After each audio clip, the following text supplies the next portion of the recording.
Hello, everyone.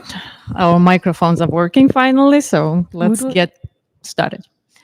I have with me Emmie Hine. She is a brilliant mind that just finished her presentation at the Lex Labs Summer AI Law program. Amy, can you please say a few words about yourself, your work, and why am I pestering you here with my questions or about to? Never pestering. Hello. Thank you for having me. I am a research associate at the Yale Digital Ethics Center and a PhD candidate in law, science, and technology at the University of Bologna in KU Leuven. I've spent some time before plunging back into academia. I was in industry working as a software engineer for a bit. Before that, I was at the Oxford Internet Institute doing a master's in social science of the internet. So I've been kind of ping ponging all around, but pretty consistently studying AI governance, especially regarding the U.S., China, and a little bit EU as well. Yeah. And your presentation today was on China specifically. Yes. It's laws and AI regulation when it comes to everything that pertains AI, basically, on the legislation aspect of it. And as you said in your presentation, China was the first, pretty much the first country at the forefront of regulating AI technology. It started all in 2021. Correct me if I'm mistaken. They kind of laid the groundwork for it in Yeah. 2017, and then Yeah. 2021 So they started. really started implementing that. And my first question would be, obviously you are aware of this rhetoric, China AI US race, and everybody's trying to get to the top, whatever the top means for them. How much of it is justified? I would say, how much of this hype is justified? It's like, if it's not us, it's them, and then it's the end of the world, basically. I think that the AI arms race narrative is a really it's what's going on down there. The AI arms race narrative is really helpful if you're trying to promote the kind of decoupling that the U.S. and China have been kind of moving towards recently.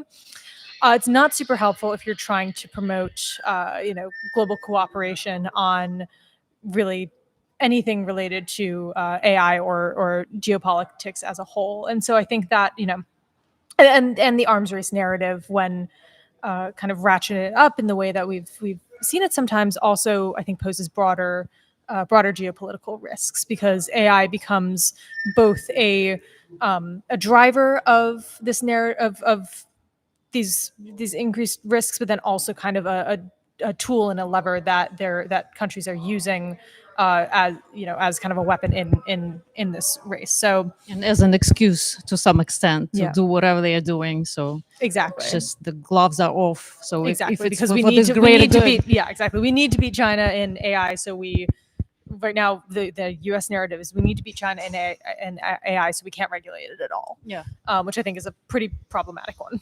yeah. So on that note, there have been a lot of discussion about the fact that China is literally a few months behind the U.S. in terms of the technology, and that's considering the restriction of chip exports over the years that the Biden administration implemented. They reversed it when Trump administration came in. My question is, recently they reversed another decision, and they started the government, the present administration, they agreed to send H20 chips to China again, because they used to be restricted. The export of H20 chips, for people who don't know, the H20 chips are worse, weaker version, I would say, of H100. Correct me if I'm wrong. They're like the real deal. The US companies are using in the US. So why would you think that? Like, how did it come about? Is there any type of reasoning behind it, or I don't know, was it just, is there something kind of, is the US is playing like this long-term game in terms of, is there something to gain from this reversal?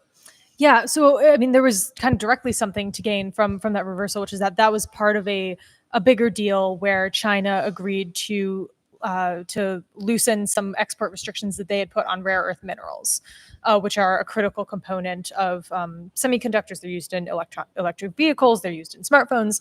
And China mines, I think, something like 80% of them, and so they really have kind of a stranglehold on that technology. At the same time, U.S. companies are responsible for the best chips, and so it just shows how interconnected the AI development ecosystem is, even as these countries are aiming at decoupling. It's really that process will take on the scale of years, not days or months, because you can't just snap your fingers and all of a sudden be able to manufacture the equivalent of NVIDIA H100s domestically. It's a long, long process, and the same with rare earth mining, which the U.S. is trying to do more of, but you can only mine as much as your country has. Yeah, and given the current stance of again this AI race with China, and we need to win in that race. The U.S. needs to win in that race. This reversal, it kind of isn't it a little counterintuitive in terms of just are we in this race with China? If we are in this race, shouldn't we be kind of trying to restrict China from accessing chips, any chips at any point, or what are your thoughts? Definitely, yeah, definitely a little counterintuitive, especially when you consider that the AI Action Plan, which was released today, calls for stricter export controls. But it just points to how that goal isn't necessarily realistic in this age of interwoven AI development ecosystems. Yeah, to me, what it looks like, it's just they're trying to play it safely, like both sides. It's we are both friends with China, as the president mentioned earlier today in his press conference. That's literally what he said. We are friends with China. We have very good relationship, but a few hours before that, the AI action plan stated exactly the opposite. So we need to restrict our enemies from accessing the chips. So that's this double message, this confusing message. It's just I'm not sure if it's something done that's done on purpose or is just kind of things are going sideways at this point. And I mean, and to be fair, the AI action plan could have been a lot harsher towards China. It only name checks it a few times. I mean, reading between the lines, preventing our enemies from accessing from developing advanced AI is pretty clear what that's about. But it shows that I think neither country wants to take the nuclear option, right? Like the U.S. could say no more chips to China, period. China could say no more rare earths to the U.S., period. Neither country is doing that because it's mutually assured destruction, right? And so even though both countries are gesturing towards decoupling, in reality they can't without destroying both countries' AI ecosystem. Yeah.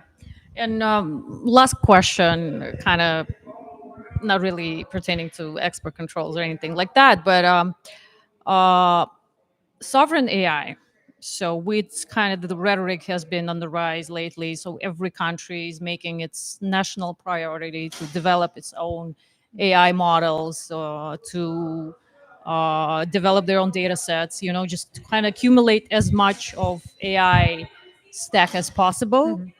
What's that about? And is this even possible for all the countries, kind of just having their own thing? In an ideal world, that would be, I think, good in a sense, as long as they all can communicate. But what's your take? Yeah, so that's been a broader trend, not just in the U.S. and China, but worldwide, because basically countries say, okay, well, we don't want our models to be kind of to kind of have the U.S.'s values or China's values kind of inherently embedded in them, and we don't want to be beholden to the tech giants of another country. So we're going to develop our own self-sovereign AI. You're seeing this in the EU with these like mother tongue LLMs. The catch is that LLMs are the quality is pretty heavily dependent on the data that you have in this and the scale at which you can build it. And I think that a lot of countries don't have the same compute resources. They don't have the same data resources. There are increasingly ways to make better LLMs with less data and to make better smaller LLMs.